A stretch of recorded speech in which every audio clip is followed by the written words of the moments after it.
모두 자리에서 일어나셔서 하나님의 말씀 함께 받도록 하겠습니다. 룻기 3장 1절로 18절까지의 말씀, 우리 한 절씩 서로 교독하여 있도록 하겠습니다. 룻기 3장 1절로 18절까지의 말씀입니다. 룻의 시어머니 나오미가 그에게 이르되 내 딸아, 내가 너를 위하여 안식할 곳을 구하여 너를 복되게 하여야 하지 않겠느냐.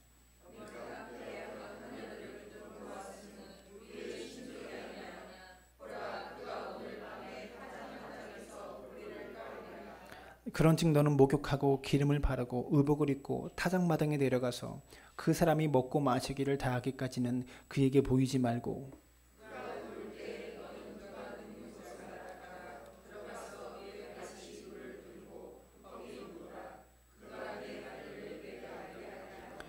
룻이 시어머니에게 이르되 어머니의 말씀대로 내가 다 행하리이다 하니라.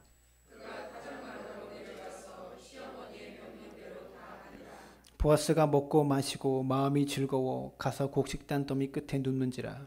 룻이 가만히 가서 그의 발치 이불을 들고 거기 누웠더라.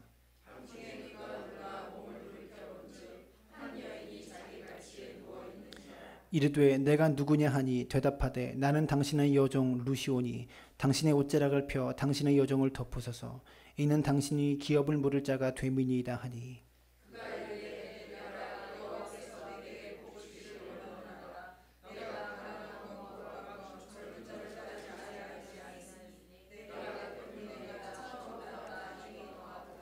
그리고 이제 내 딸아, 두려워하지 말라. 내가 내 말대로 내게 다 행하리라. 내가 현숙한 여자인 줄을 나의 성읍 백성이 다 아느니라.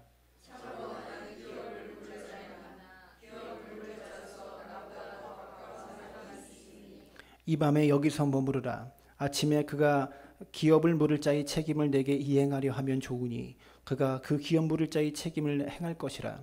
만일 그가 기업 물을 자의 책임을 내게 이행하기를 기뻐하지 아니하면 여호와께서 살아계심을 두고 맹세하노니 내가 기업 물을 자의 책임을 내게 이행하리라. 아침까지 누워 있을지니라 하는지라.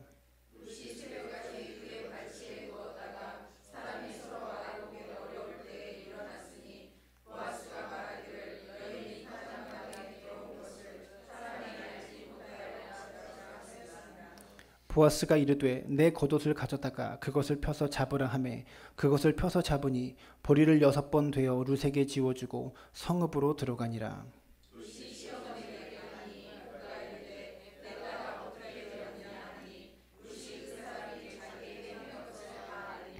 이르되 그가 내게 이 보리를 6번 되어주며 이르기를 빈손으로 내 시어머니에게 가지 말라 하더이다 하니라.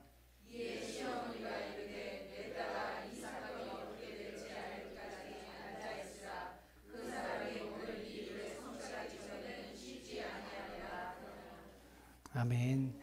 네, 모두 자리에 앉아주시기 바랍니다.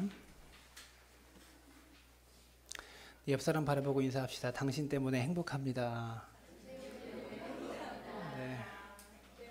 네. 함께하는 것이 행복입니다. 서로의 형식적인 인사가 아니라 우리가 함께하는 것이 얼마나 큰 행복이고 기쁨인지를 마음속으로 깨닫는 여러분들 되시길 바랍니다. 세계 최고의 부자 중에 한 사람이라고 말하는 워렌 버핏이라는 사람이 있어요. 이 사람이 2000년대부터 매년마다 행하고 있는 행사가 있는데 자신과의 점심 식사를 경매에 올려놓고 입찰을 붙이는 겁니다. 세계적인 투자 회사를 이렇게 하고 있는 워렌 버핏과 점심 식사를 함께 하면서 이것을 경매로 올리는 거죠. 자신과 점심 식사를 함께 하며 앞으로 어느 종목에 투자를 해야 좋은지, 어느 쪽이 전망이 좋은지에 대해서 대화를 나누는 시간을 경매에 올리고 거기서 얻는 수익금을 기부하는 형식으로 이 행사를 진행하고 있어요. 2016년도에 낙찰가가 최고액이었는데요.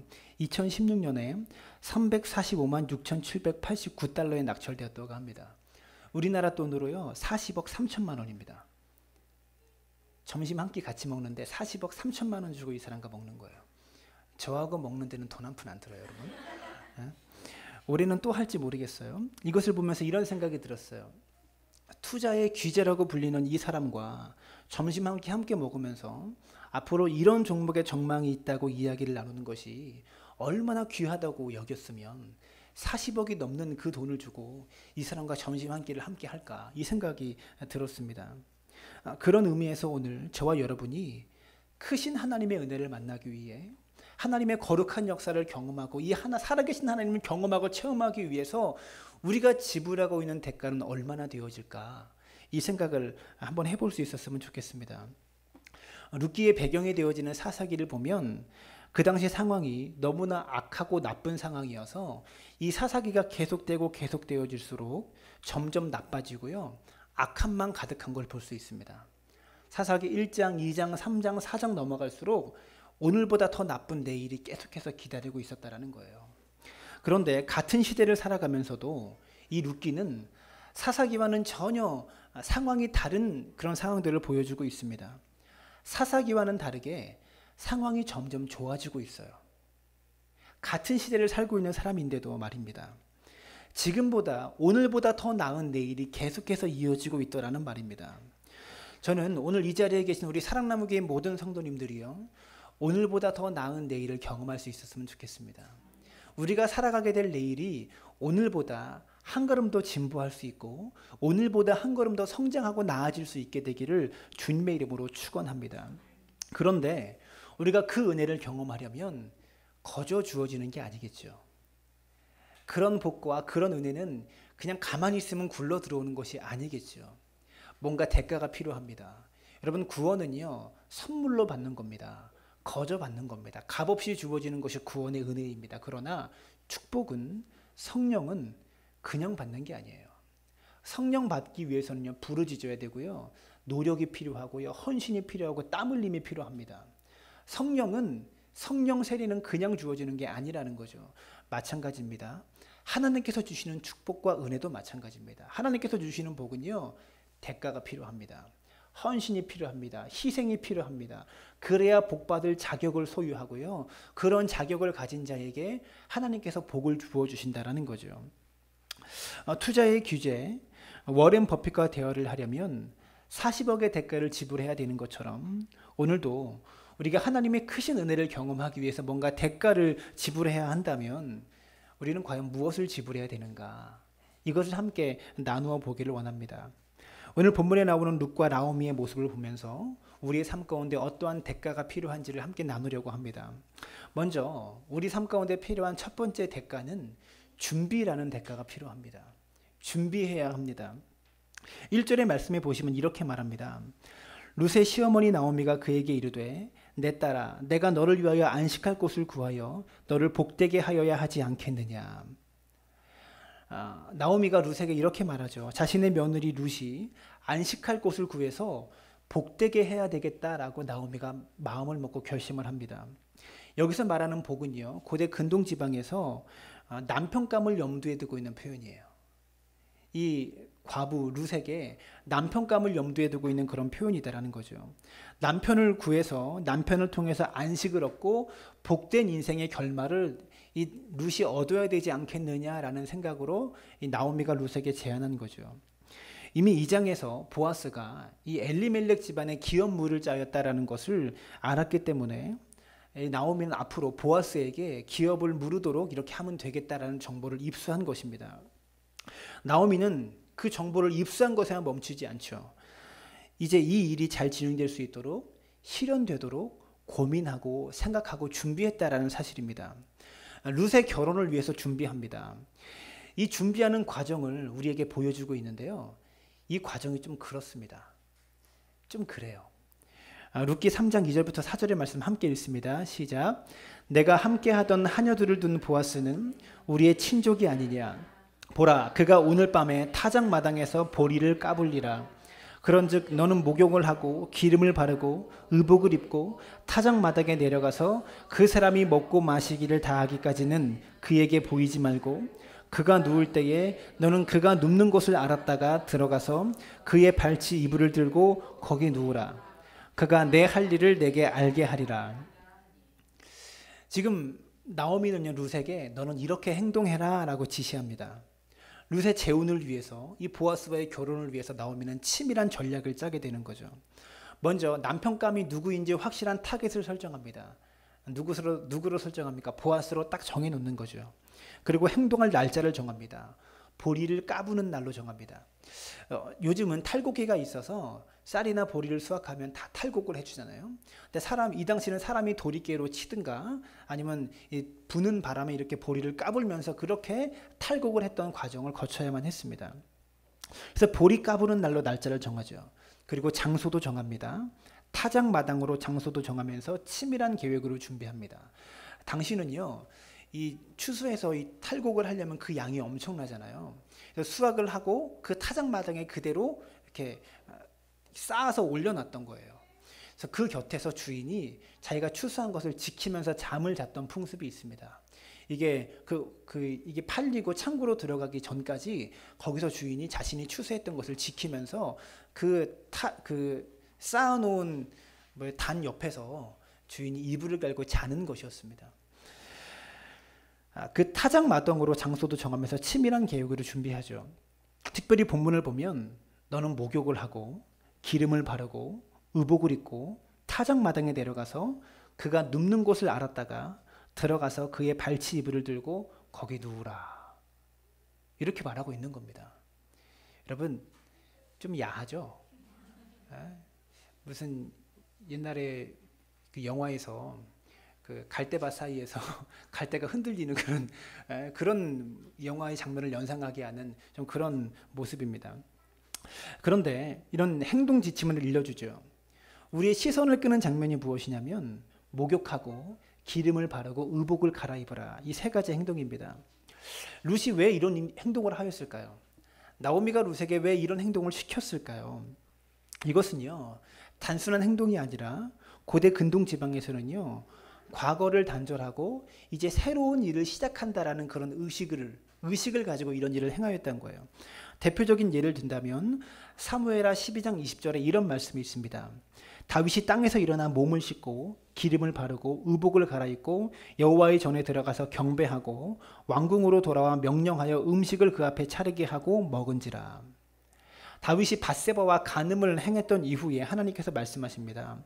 밧세바와 다윗 너 사이에서 태어난 아들은 죽게 될 것이다 라고 말씀을 들었을 때 다윗은 하나님 앞에 아들을 살려달라고 간절하게 호소합니다. 간절하게 회개하면서 금식을 하면서 정말 모든 대신들이 슬퍼할 정도로 다윗을 걱정할 정도로 저렇게 금식하다가 우리 왕이 죽는 것 아닌가 걱정할 정도로 다윗이 금식을 하면서 회개 기도하고 울부짖어 기도합니다. 그러다가 아들이 죽었다는 소식을 다윗이 딱 듣게 되었을 때 오늘의 본문의 말씀대로 다윗이 몸을 씻고 기름을 바르고 의복을 갈아입었습니다. 이것은 무엇을 의미하냐면 지금까지의 삶은 끝났고 이제 과거의 삶은 정리하고 새로운 것이 시작되었다. 이런 의미로 치르는 예식이었다라는 거죠. 과거를 단절시키고 새로운 출발을 의미하는 그런 의식이었다라는 겁니다. 룻이 이런 행동은요, 단순히 몸을 씻고 기름을 발랐다라는 것이 아니라 이제 과부로서의 인생을 끝내고 새로운 신부로서의 인생을 출발합니다라는 그런 결단과 의식의 표현이었다라는 겁니다. 근데 중요한 것은요, 지금까지 보아스가 뭐 결혼하자라고 대답한 것도 없어요. 그리고 보아스가 룻이 이렇게 준비하고 있는 것을 알지도 못합니다. 아무런 대답도 듣지 않았어요. 그런데 나오미는 룻에게 마치 새 신부가 된 것처럼 이제 결혼식만 하면 되는 것처럼 그렇게 시키고 있다라는 겁니다.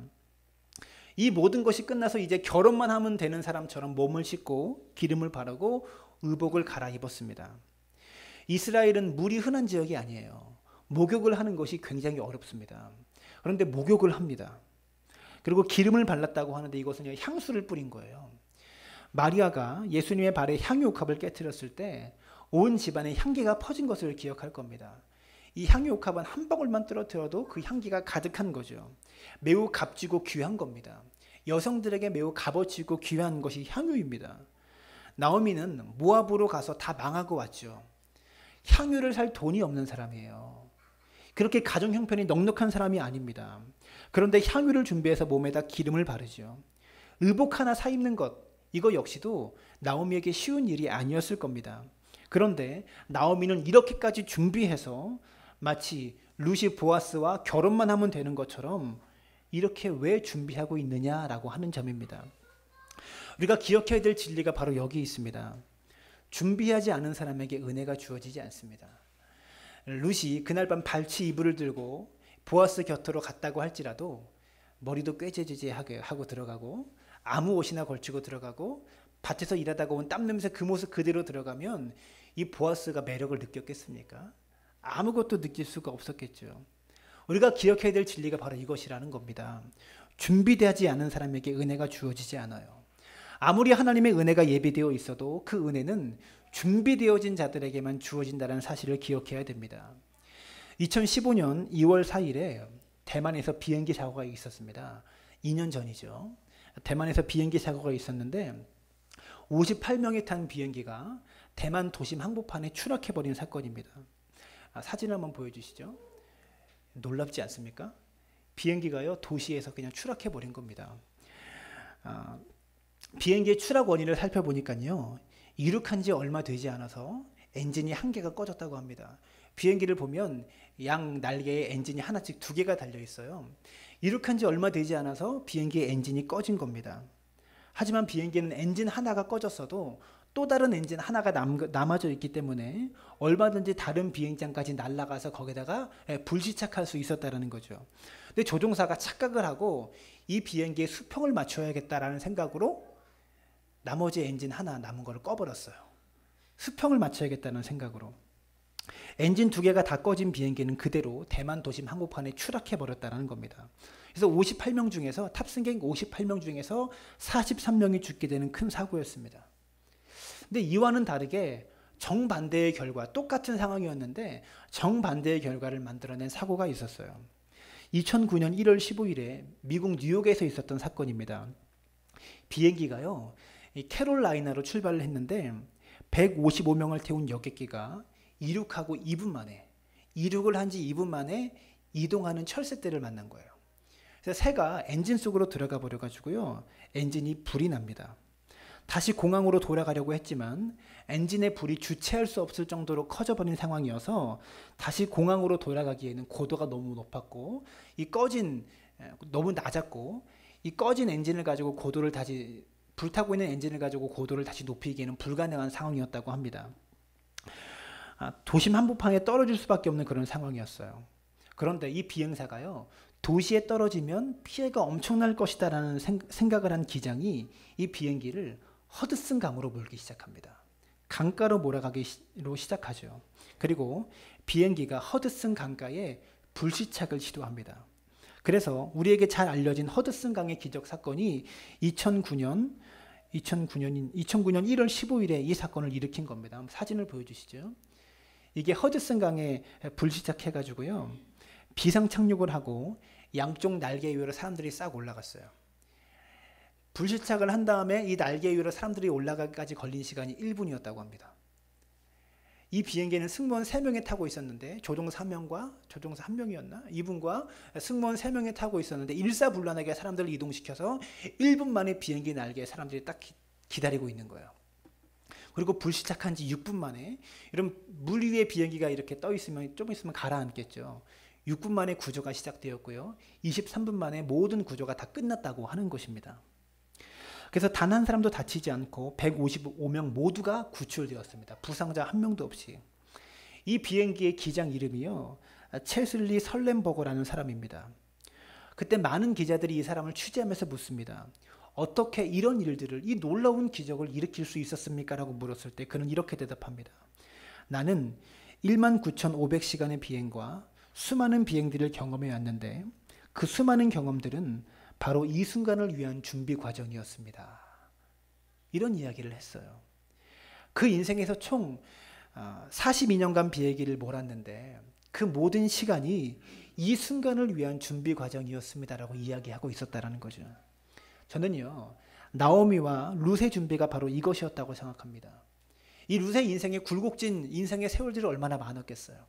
얼마나 험난한 시간들이 그녀의 인생 속에 많이 있었겠습니까? 이 억척스러운 삶의 무게들, 바로 보아스와의 결혼을 위한 준비 과정이었다는 거죠. 룻의 인생의 수많은 굴곡진 시간들이 보아스와의 만남, 이 결혼의 준비 과정이었다는 겁니다. 왜 그렇습니까? 룻과 보아스의 만남을 통해서 다윗 왕이 태어났습니다. 룻은요, 다윗 왕의 증조 할머니가 되어지죠. 룻과 보아스가 결혼하지 않아서 다윗이 태어나지 않았다면 어떻게 됩니까? 아브라함과 다윗에 되던 예수 그리스도는 나실 데가 없는 겁니다. 오실 족보가 없는 겁니다. 룻의 인생은요, 이 예수 그리스도께서 오심을 준비하는 귀하고 복된 값어치 있는 인생이었다라는 거죠. 사랑하는 여러분, 참사를 만드는 사람과 기적을 만드는 사람의 차이는 다른 데서 있는 것이 아닙니다. 준비에 달려 있는 겁니다. 같은 사건을 만나도 준비되지 못한 사람은 참사를 만들어내고요, 같은 사건을 만나도 준비되어진 사람은 기적을 만들어내는 주인공이 될 수 있다는 사실을 기억하시길 부탁드립니다. 두 번째, 룻의 축복을 받기 위해서는 실천이라는 대가를 지불해야 됩니다. 5절과 6절의 말씀해 보시면 룻이 시어머니에게 이르되 어머니의 말씀대로 내가 다 행하리이다 하니라. 그가 타작마당으로 내려가서 시어머니의 명령대로 다 하니라. 이런 시어머니의 명령에 룻은요, 내가 다 행하겠습니다 라고 대답했고 6절은 다 했다 라고 말하고 있다는 거예요. 별것 아닌 것 같지만 이것은 매우 힘들고 어려운 일입니다. 몸을 씻고 기름을 바르고 의복을 갈아입는 것, 이런 일 정도는 그냥 하면 되잖아요. 혼자 하면 되는 겁니다.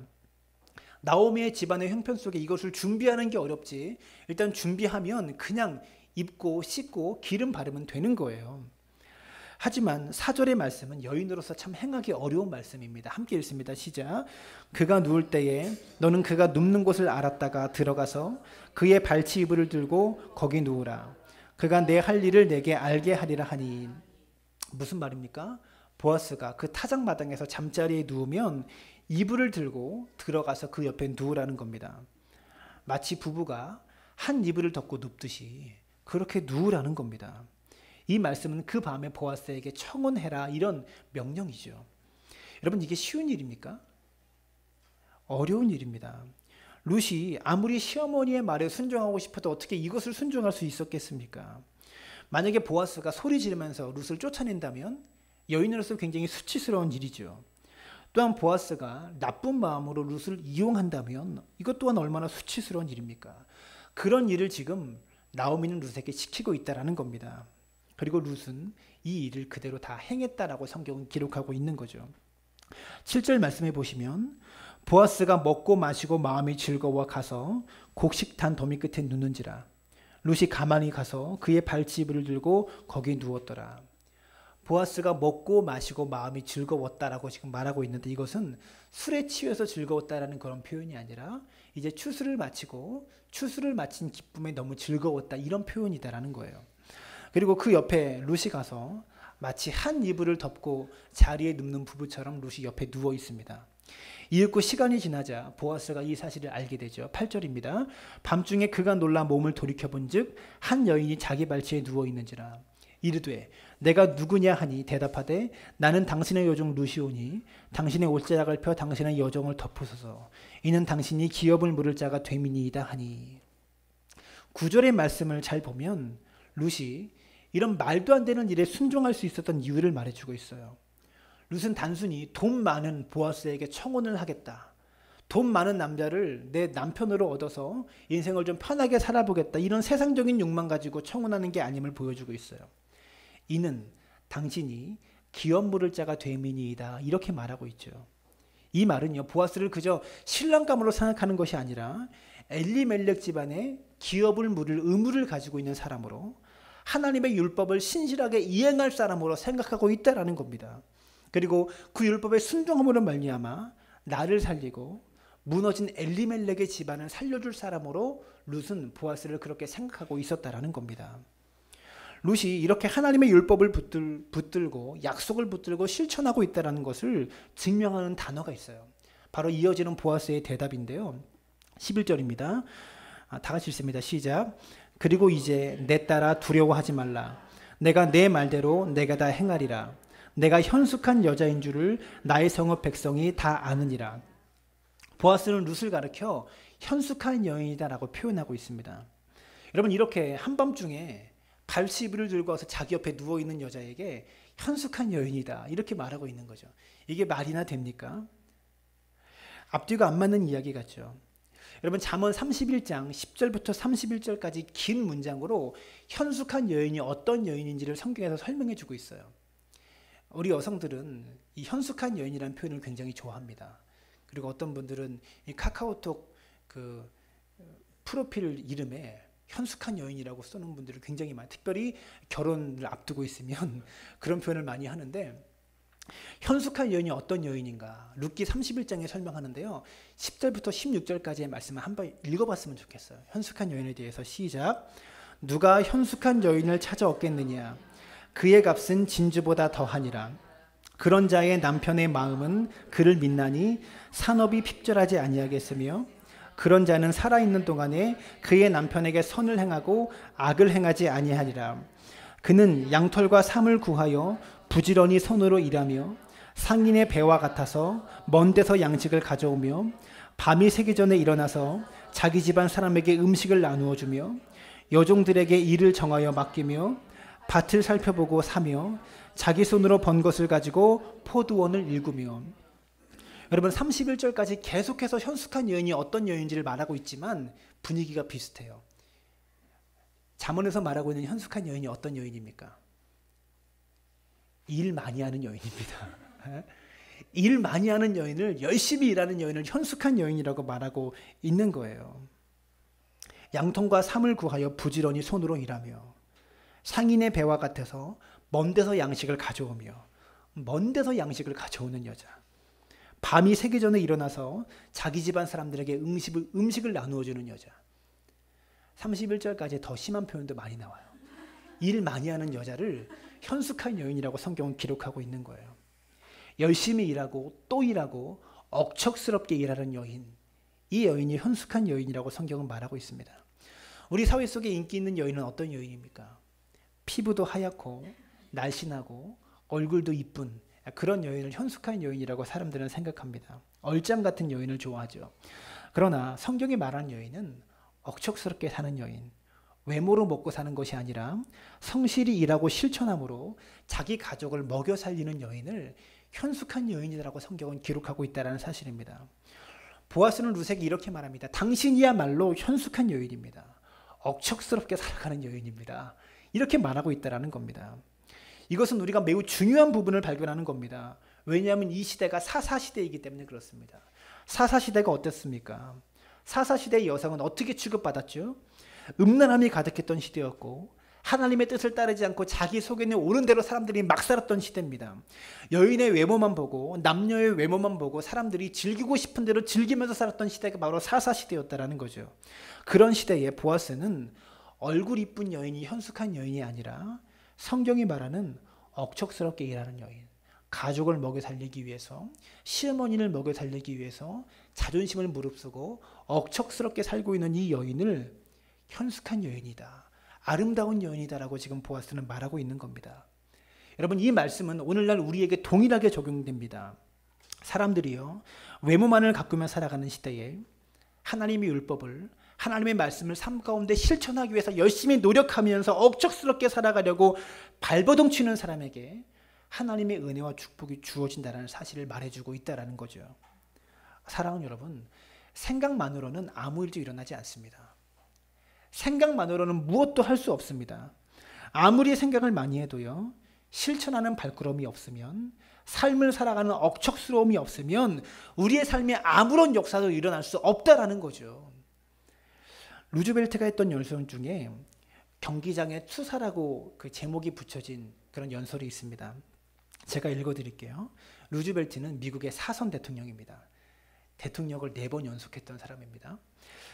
비평하는 사람은 중요하지 않습니다. 강한 선수가 실수했다고 지적하거나 어떤 선수가 이러저러하게 하면 더 낫겠다고 훈수를 두는 사람은 중요하지 않습니다. 진짜 중요한 사람은 경기장에 서 있는 투사입니다. 그는 얼굴에 흙먼지와 땀과 피를 잔뜩 묻혀가며 용감하게 싸웁니다. 실책을 범하기도 하고 거듭 한계에 부딪히기도 합니다. 모름지기, 노력을 하면 실수하고 한계를 드러내기 마련입니다. 하지만 경기장의 투사는 자신의 노력으로 경기를 치릅니다. 그는 위대한 열정이 무엇이고 위대한 헌신이 무엇인지 압니다. 그는 가치 있는 목표를 위해 몸을 던집니다. 잘 될 경우 그는 큰 성취감을 맛봅니다. 최악의 경우라 해도 그는 용기 있는 실패를 하는 겁니다. 무슨 말입니까? 경기장에서 뛰는 투사가 중요하지 옆에서 이리저리 훈수두는 사람은 별로 중요하지 않다는 겁니다. 여러분 기억하십시오. 인생을 바꾸는 것은요, 생각이 바꾸는 것이 아니라 실천이 우리의 삶을 바꿀 수 있다는 겁니다. 여러분 사실 생각이 바뀌는 것은 별거 아니에요. 오늘 이 시간 우리가 예배를 드리고 말씀을 듣는 것만으로도 생각이 바뀔 수 있어요. 좋은 책 한 권 만나면 생각은 바뀔 수 있습니다. 좋은 영화 한 편만 봐도 생각은 바뀔 수 있어요. 그러나 그렇게 아무리 생각이 많이 바뀌어도 그 생각이 내 삶의 실천으로 드러나지 않으면 아무리 좋은 생각을 가져도 아무 소용이 없다라는 거죠. 아무리 설교를 들어도요, 좋은 말씀을 듣는 사람과 좋은 말씀을 듣지 않은 사람과 차이가 나지 않아요. 실천이 없으면.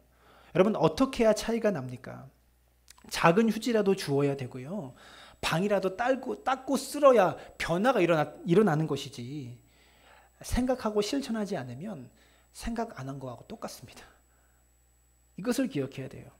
우리가 신앙생활 하면서 우리가 잘못하는 큰 실수가 뭐냐면 생각이 변했다고 내가 변했다고 착각하는 겁니다.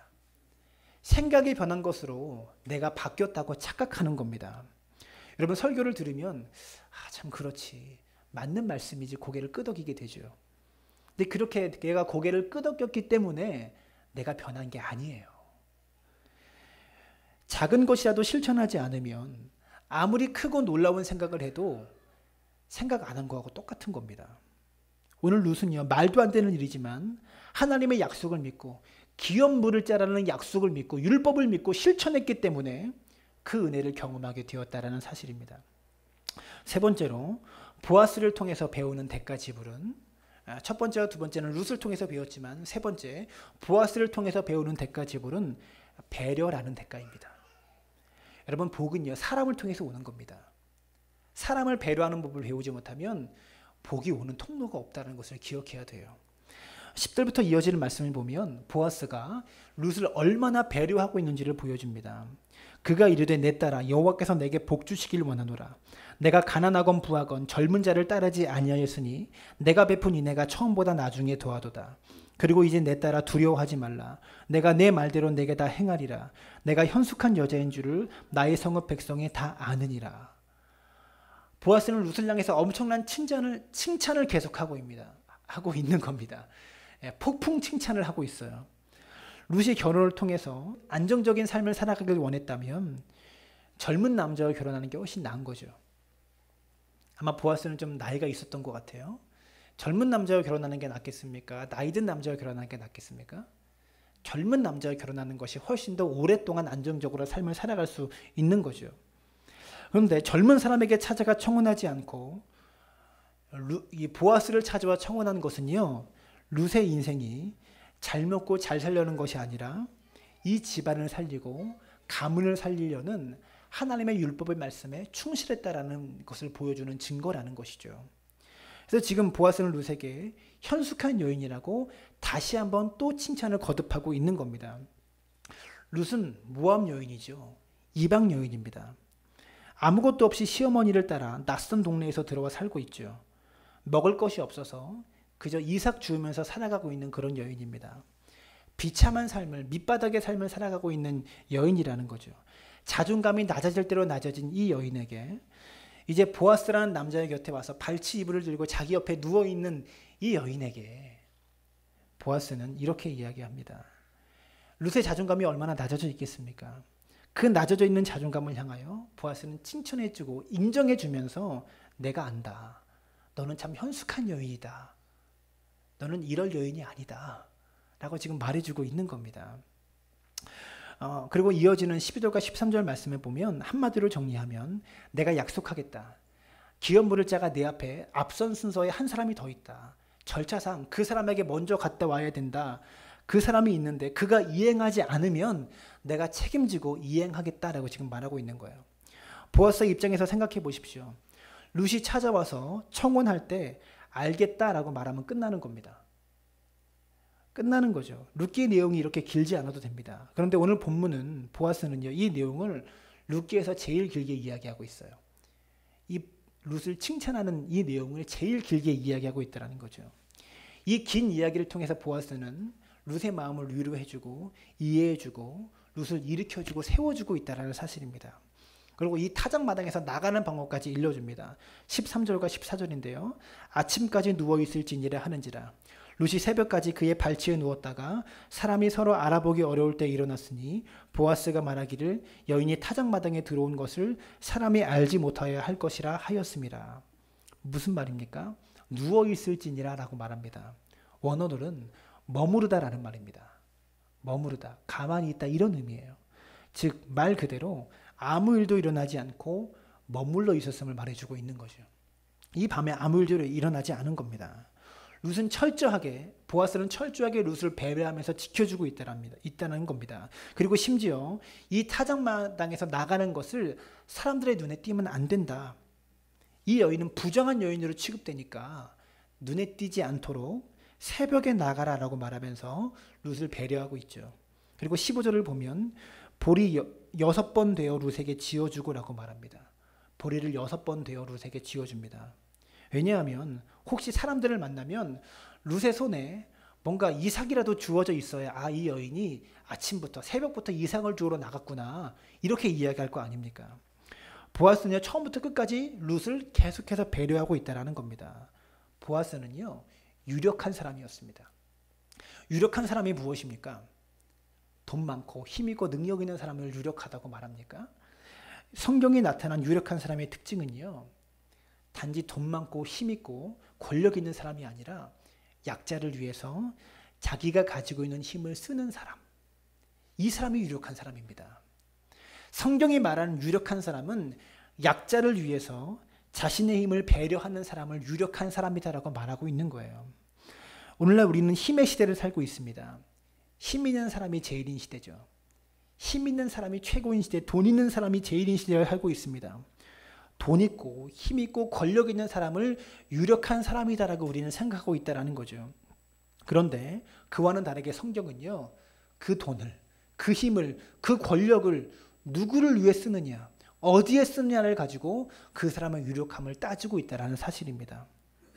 자신이 가지고 있는 것을 가지고 연약한 자, 없는 자, 가난한 자, 힘없는 자를 돕는데 사용하고 있느냐를 가지고 유력한 자인가 무력한 자인가를 나누고 있다는 사실이죠.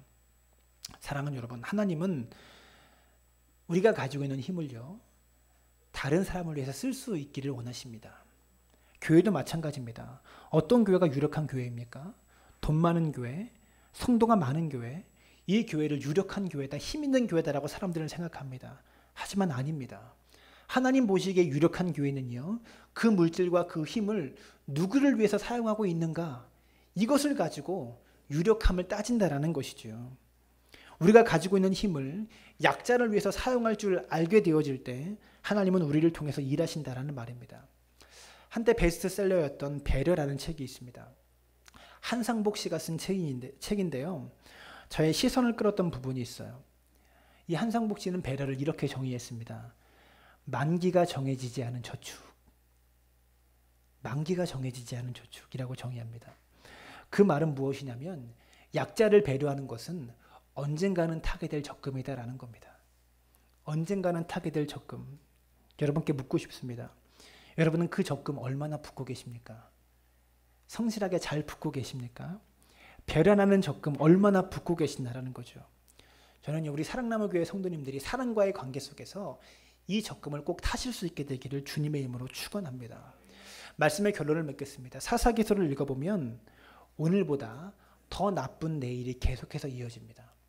하지만 같은 시대 룻기를 읽어보면 오늘보다 더 나은 내일이 계속해서 이어지고 있습니다. 룻기 1장보다 2장이 더 나아지고 2장보다 3장이 나아지고 3장보다 4장이 더 나아지는 이 상황이 계속해서 이어지고 있다는 겁니다. 오늘보다 더 나은 내일을 경험하기 위해서 우리가 어떻게 해야 될까요? 첫째로 준비해야 됩니다. 준비되지 않은 사람에게 참사가 되고 준비된 사람에게는 같은 사건이 기적이 됩니다. 둘째로 실천해야 됩니다. 생각이 우리의 삶을 바꾸는 것이 아니라 실천이 우리 삶을 바꾼다는 것을 기억하십시오. 세 번째로 배려해야 됩니다. 복은 사람을 통해서 흘러옵니다. 사람을 배려하지 않고 사람과 적이 되는 사람에게는 어떠한 복도 올 수 없다는 것을 기억하시길 부탁드립니다. 우리 사랑나무교회 성도님들 모두가 준비됨으로, 실천함으로, 배려함으로 오늘보다 더 나은 내일을 경험하는 믿음의 사람들 되어지시기를 주님의 이름으로 축원합니다.